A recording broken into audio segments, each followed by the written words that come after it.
ಈ ದಿನ ನಮ್ಮ ಶಾಲೆಯಲ್ಲಿ 6ನೇ ತರಗತಿ ಮತ್ತು 7ನೇ ತರಗತಿಯ ವಿದ್ಯಾರ್ಥಿಗಳಿಂದ ಒಂದು ನಾಟಕ ಪ್ರದರ್ಶನವನ್ನು ನಮ್ಮ ಶಾಲೆಯಲ್ಲಿ ಇಟ್ಕೊಂಡಿದ್ದೀವಿ.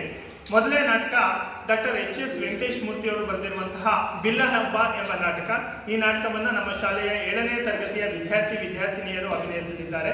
ಹಾಗೆ 2ನೇ ನಾಟಕ ಕುವೆಂಪು ಅವರು ವಿರಚಿತ ನನ್ನ ಗೋಪಾಲ ಎಂಬ ನಾಟಕವನ್ನು ಆಧರಿಸಿ ಒಂದು ನಾಟಕವನ್ನು ಮಾಡ್ತಾ ಇದ್ದಾರೆ 6ನೇ ತರಗತಿಯ ವಿದ್ಯಾರ್ಥಿನಿಯರು. ಎಲ್ಲರೂ ಕೂಡ ಉತ್ತಮವಾಗಿ ಅಭಿನಯಿಸಿ ನಾಟಕ ಯಶಸ್ವಿಗೊಳಿಸ್ತೀರಾ ಅಂತ ನಂಬ್ತಾ ನಾಟಕವನ್ನು ಪ್ರಾರಂಭಿಸೋಣ.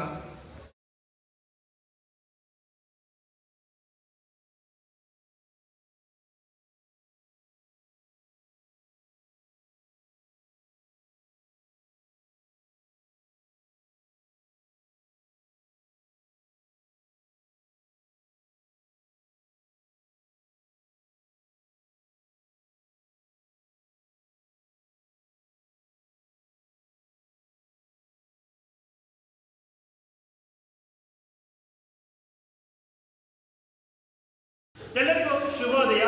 ಈ ದಿನ ನಮ್ಮ ಶಾಲೆಯ 6ನೇ ತರಗತಿಯ ವಿದ್ಯಾರ್ಥಿನಿಯರು ನಮ್ಮ ರಾಷ್ಟ್ರಕವಿ ಕುವೆಂಪು ಅವರು ಬರೆದಿರುವಂತಹ ಮಕ್ಕಳ ನಾಟಕವಾದ ನನ್ನ ಗೋಪಾಲ ಈ ನಾಟಕವನ್ನು ನಿಮ್ಮ ಮುಂದೆ ಅಭಿನಯಿಸಲಿದ್ದಾರೆ. ಎಲ್ಲರೂ ಅವರ ನಾಟಕವನ್ನು ವೀಕ್ಷಿಸಿ ಅವರಿಗೆ ಹಾರೈಸಿ ಎಂದು ಕೇಳಿಕೊಳ್ಳುತ್ತೇನೆ. 6ನೇ ತರಗತಿ ವಿದ್ಯಾರ್ಥಿಗಳಿಂದ ನಾಟಕ ನನ್ನ ಗೋಪಾಲ. ನನ್ನ ಗೋಪಾಲ ನಾಟಕದಲ್ಲಿ ನಾನು ತಾಯಿ ಪಾತ್ರ ಮಾಡುತ್ತಿದ್ದೇನೆ. ನೇತ್ರಾವತಿ. ನನ್ನ ಗೋಪಾಲ ನಾಟಕದಲ್ಲಿ ನಾನು ತಾಯಿ ಪಾತ್ರ ಮಾಡುತ್ತಿದ್ದೇನೆ. ನಾನು 6ನೇ ತರಗತಿಯಲ್ಲಿ ಓದುತ್ತಿದ್ದೇನೆ.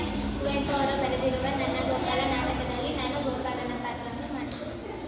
ನನ್ನ ಹೆಸರು ಸಂಸ್ಕೃತಿ. ನಾನು 6ನೇ ತರಗತಿಯಲ್ಲಿ ಓದುತ್ತಿದ್ದೇನೆ.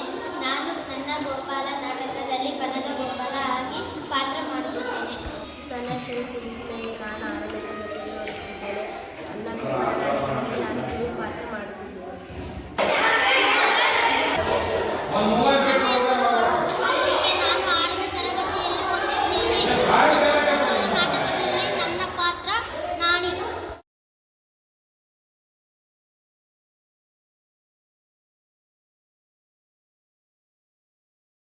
ಪರ್ವತ ಬಾಳೆಯು ಅಮ್ಮ ಸಾವಿರಾರು ಮಳೆಬಿಲ್ಲುಗಳು ಕೂಡಿ ಕುಣಿದಂತೆ ತೋರುತ್ತಿತ್ತು. ಹೌದಾ ಕಂದ?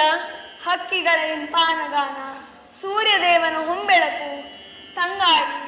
ಅಮ್ಮ ಮನೆಗೆಂತ ಬಲವೇ ಸೊಗಸಮ್ಮ, ನೀನೊಬ್ಬಳು ಅಲ್ಲಿದ್ದಿದ್ದೆ. ಹೌದು ಕಂದ, ಅದೆಲ್ಲ ಆ ಭಗವಂತನ ಲೀಲೆ. ನೀನು ಹೂಗಳನ್ನು ವೇಣುಗೋಪಾಲನ ಮುಂದಿಟ್ಟು ಶಾಲೆಗೆ ಹೊರಡು. ಗಂಜಿ ಮಾಡಿಟ್ಟಿದ್ದೇನೆ. ಆಗಲಿ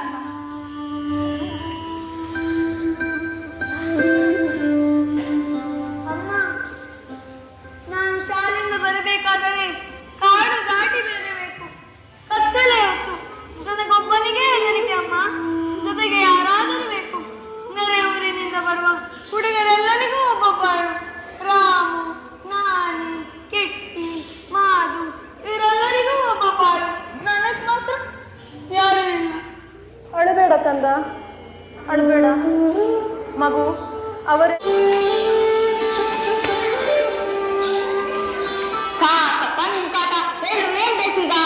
ಅಣ್ಣ.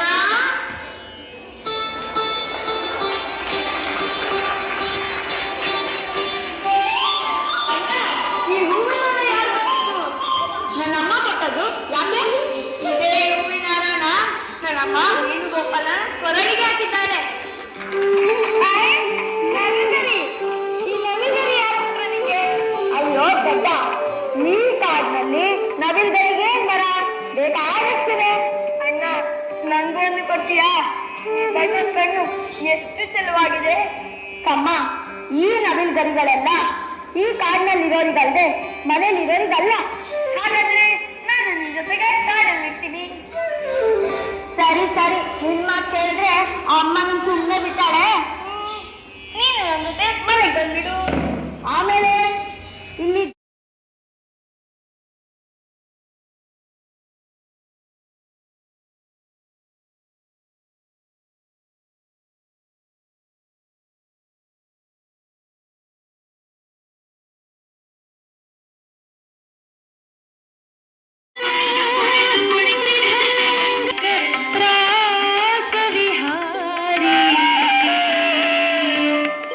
ನೃತ್ಯಕ್ಕೆ ಹೊಳಿ